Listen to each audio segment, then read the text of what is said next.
9D, belajar bersama Ibu Dita. 9D, belajar bersama Ibu Dita. Kami dari kelompok 5. Perkenalkan, nama saya Muhammad Azmi Rida. Assalamualaikum warahmatullahi wabarakatuh. Nama saya Jamuli dari kelompok 5. Assalamualaikum warahmatullahi wabarakatuh. Perkenalkan, nama saya Muhammad Hussein Rafael Sakti Hatama. Perkenalkan, nama saya Muhammad Adiansah. Perkenalkan, nama saya Rido Saputra. Kami akan mempresentasikan bentuk-bentuk konflik sosial dan juga contohnya.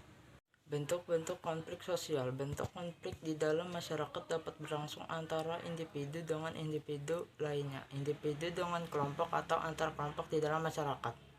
Konflik individu dengan individu. Konflik antar sesama individu adalah jenis konflik yang sering terjadi. Hal itu bisa terjadi antar sesama pemain sepak bola, antar karyawan sesama karyawan, dan lain sebagainya. Konflik antarasial. Konflik antarasial adalah konflik yang terjadi antara ras yang berbeda seperti adanya diskriminasi ras atau politik apartheid di Afrika. Assalamualaikum warahmatullahi wabarakatuh. Nama saya Jamuli dari kelompok 5.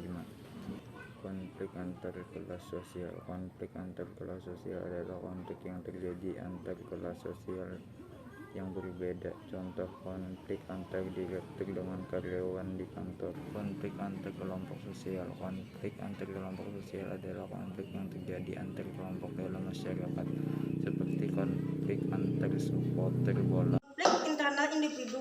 Konflik internal individu merupakan konflik terjadi dalam diri seseorang. Konflik ini akan terjadi ketika individu harus memilih dua atau lebih yang tujuan saling bertentangan dan bimbing dalam memilihnya. Contoh, kasusnya ada seorang anak yang bingung memilih antara mengerjakan tugas sekolah atau membantu antara hajatan di kampung. Konflik antar generasi. Konflik antar generasi adalah konflik yang terjadi antar generasi. Misalnya konflik antara anak-anak dengan orang tua tentang pandangan terhadap tradisi dan adat istiadat.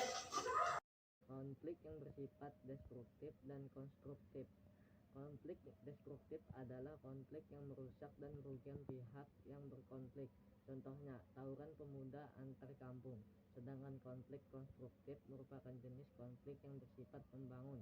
Misalnya, adanya perbedaan pendapat saat mengadakan rapat. Konflik berdasarkan aktivitas manusia di dalam masyarakat. Konflik tersebut terdiri dari konflik ekonomi, konflik sosial, konflik politik, konflik budaya, dan konflik ideologi. Adapun contohnya ialah konflik antara pemilik perusahaan, konflik menjelang pemilu, konflik antar keyakinan atau agama.